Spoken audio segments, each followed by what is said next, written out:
Welcome back, everyone, for another deep dive. Today we're going to be looking into The Stranger Beside Me. It's a true crime classic that gives us a really unique and chilling look at one of America's most notorious serial killers, Ted Bundy.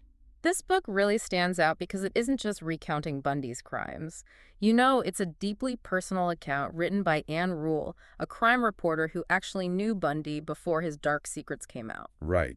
Before we get into the specifics of the case, let's learn a bit more about the author. Anne Rule had quite a background. Before she was a famous true crime author, she was a crime reporter in Seattle. She actually had a degree in creative writing and another in police science. Wow, that's a pretty interesting combination. Kind of makes you think she was meant for this, you know? Yeah. Having a talent for storytelling and a good understanding of police work and investigations. Yeah, for sure. You can see this mix of skills all through the book. Rule blends personal stories with the details of the investigation. It makes it engaging and keeps you informed.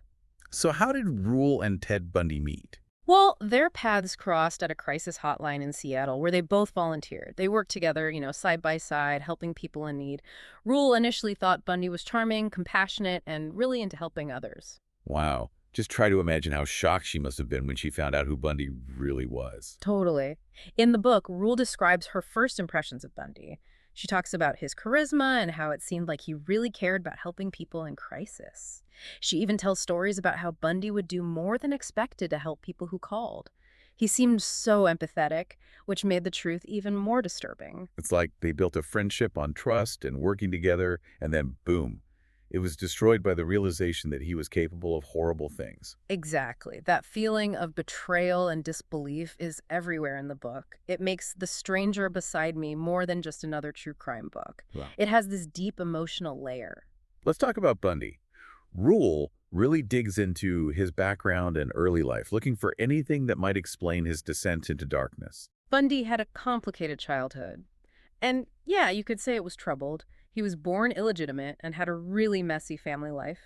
He was raised by his grandparents for a while and was actually led to believe his mother was his sister. That must have been so confusing and probably pretty traumatic for a kid. It's easy to see how something like that could have a lasting impact on him growing up. Rule suggests that this lie he was told, along with other things that happened in his childhood, might have messed with his mind. She mentions things from Bundy's childhood that hint at a darker side, like his bedwetting, being obsessed with knives, and even a story where he supposedly put knives all around his aunt while she was sleeping. Okay, that's creepy. Uh, I mean, it's important not to jump to conclusions about childhood affecting adult behavior, but it's clear Bundy's early life wasn't exactly normal. yeah, definitely. Yeah. And while Rule doesn't give definitive answers, she presents those details as clues, like pieces of a puzzle. She wants readers to think about how Bundy's early years might have shaped who he became. Then, as Bundy grew up, he appeared to change into this charming, successful guy. Went to the University of Washington, got into politics, even worked at the same suicide prevention hotline where he met Rule. Right, this whole double life thing, the contrast between how he seemed and the darkness underneath, is a big part of what Rule explores in the book.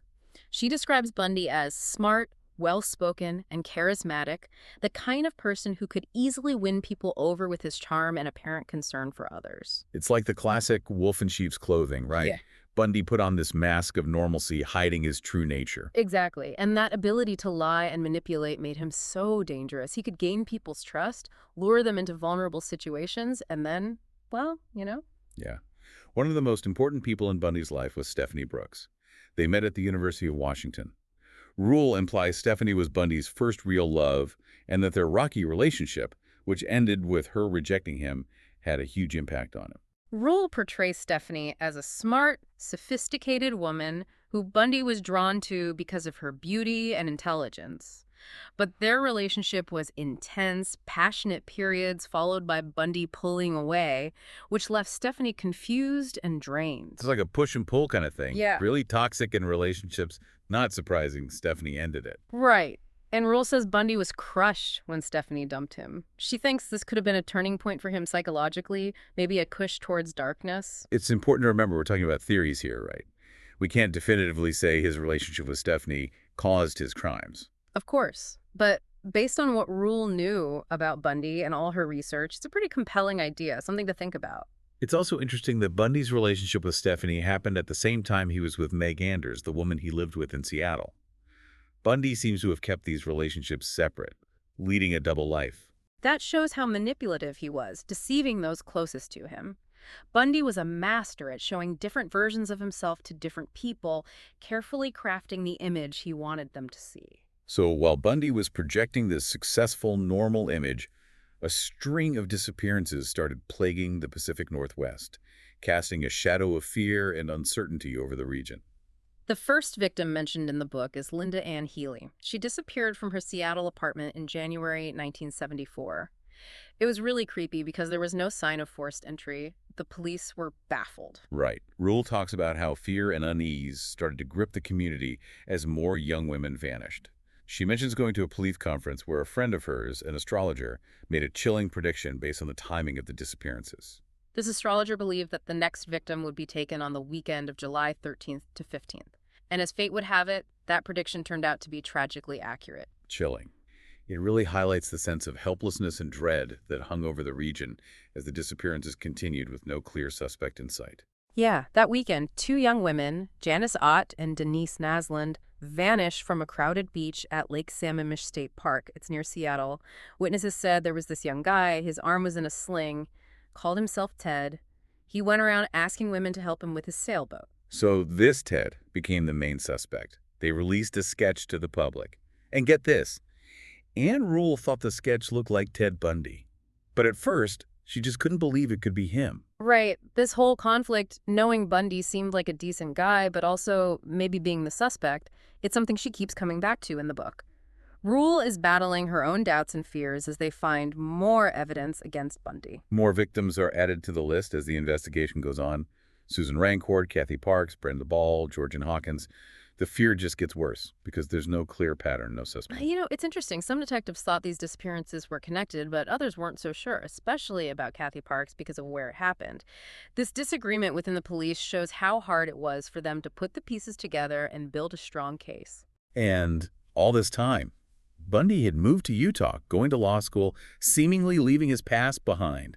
But, his crimes didn't stay in the past. His girlfriend in Utah, Meg Anders, she started to have some serious doubts about him. Rule talks about some disturbing stuff from police interviews with Meg. Like what? Well, Meg said she found women's clothes among Bundy's things and noticed his arm was hurt, but he wouldn't say how. She even saw him sneaking out of their apartment at night. That's so creepy. Yeah, and there's more. She described times when they were intimate, and Bundy would get really aggressive, even trying to choke her. These details, coming from someone who was close to him, painted a really scary picture of the guy behind the mask. A true double life. Outwardly, a charming law student. But privately, something much darker was going on. Exactly. And remember, all of this was happening while he was presenting himself as this great guy, dedicated to his studies. He was living a double life, hiding the darkness inside. Then, a new wave of terror started in Utah. Young women disappearing, and it was all too similar to what happened in Washington. All the victims were young women with long, dark hair parted in the middle. The first victim in Utah was Melissa Smith. 17 years old, vanished from a pizza place parking lot in October 1974. Later, they found her body. It was clear she'd been brutally murdered. And a few weeks later, another young woman, Laura Aim, disappeared from a Halloween party. Just like Melissa, they found Laura's body. She'd been violently attacked. These disappearances terrified everyone in Utah. The similarities to the Washington cases were just too obvious to ignore. Detectives started to think they were dealing with the same killer. That's when they launched a multi-state investigation. But the killer, he was like a ghost. Until a young woman named Carol DeRonch almost got kidnapped. This was a big break in the case. Carol was able to describe her attacker and his car, said he pretended to be a cop, tried to get her into his car. Luckily, she fought back and got away. Wow, that's terrifying, but good for her for fighting back. Right. Her description finally gave the police a real suspect, Ted Bundy. So they finally had him. They arrested him in August 1975, charged him with trying to kidnap Carol DeRonch. They suspected him in the murders of Melissa Smith and Laura Aim, too, but they didn't have enough evidence to charge him with those yet. What was Bundy like when all this was happening? Rule describes him as being really calm, collected, even charming sometimes. Like, he wasn't fazed by the charges at all. That's chilling. He even kept writing letters to Rule from jail saying he was innocent, making himself out to be a victim. These letters, it's another layer to the story, right? Rule is trying to balance her personal feelings about Bundy with her job as a reporter. I can't even imagine. So did they find anything else that connected Bundy to the crimes? Well, they searched his apartment and found some disturbing stuff. A Yeah. meat cleaver, a crowbar, handcuffs. Yikes. Not good. Remember, Meg Anders had told the police that Bundy was obsessed with handcuffs and liked to tie her up? This detail, along with the handcuffs they found, it all pointed to a disturbing pattern of behavior. Right. And the trial. The book goes into Bundy's first trial, which was just about the attempted kidnapping of Carol Durench. Rule gives a detailed account of what happened in court, the evidence presented, and how Bundy acted. How did he act? Well, it really showed how smart and manipulative Bundy was. He chose to represent himself in court. He was good at questioning witnesses, trying to find weaknesses in the prosecution's case.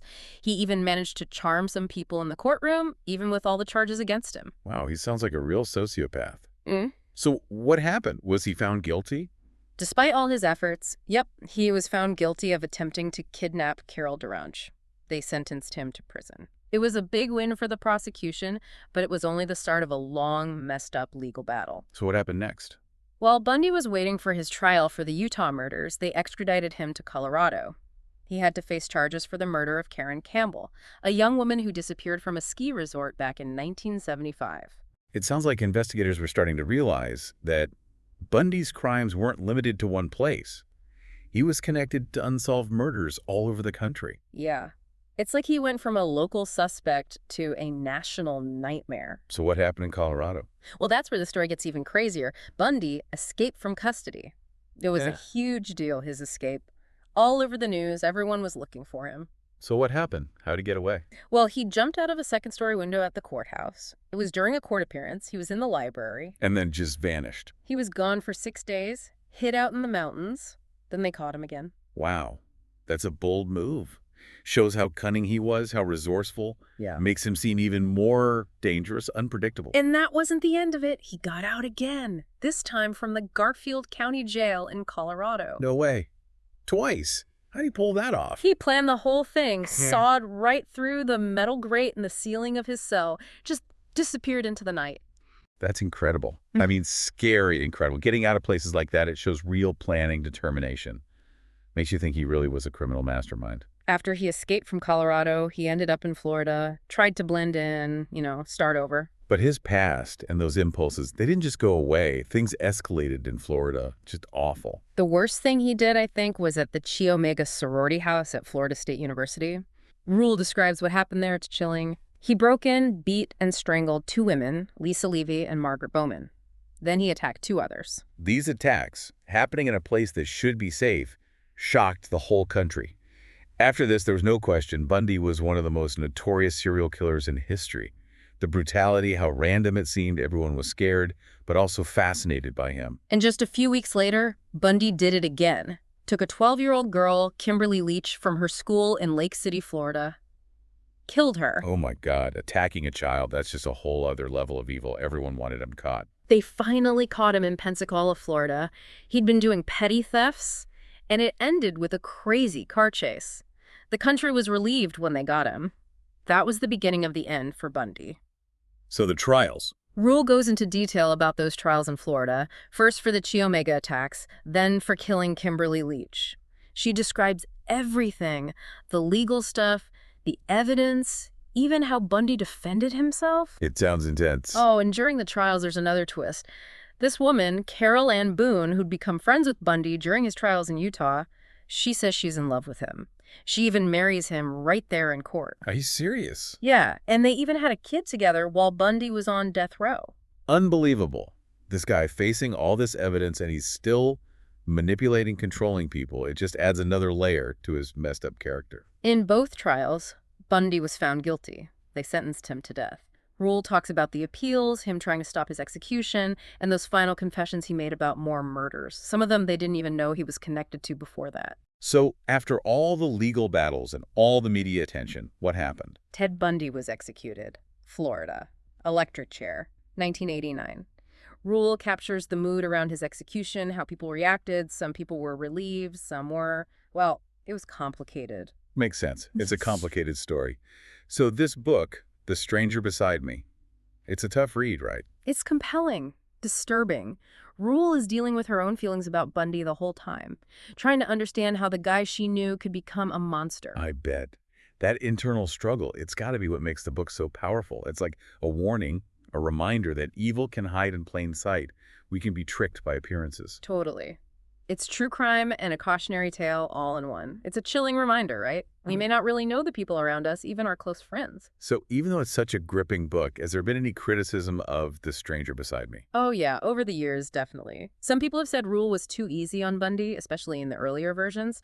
Some question whether she could really be objective since she knew him. That's fair. But she did update the book a few times, added new information, and talked about how her own views on Bundy and his crimes changed.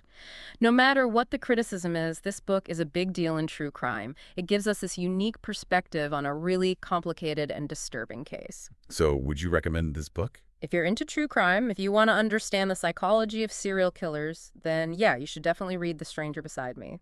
Just be ready for a dark journey. This book gets into the darkest parts of human nature, makes you ask some unsettling questions about evil, but it also shows how strong the human spirit can be.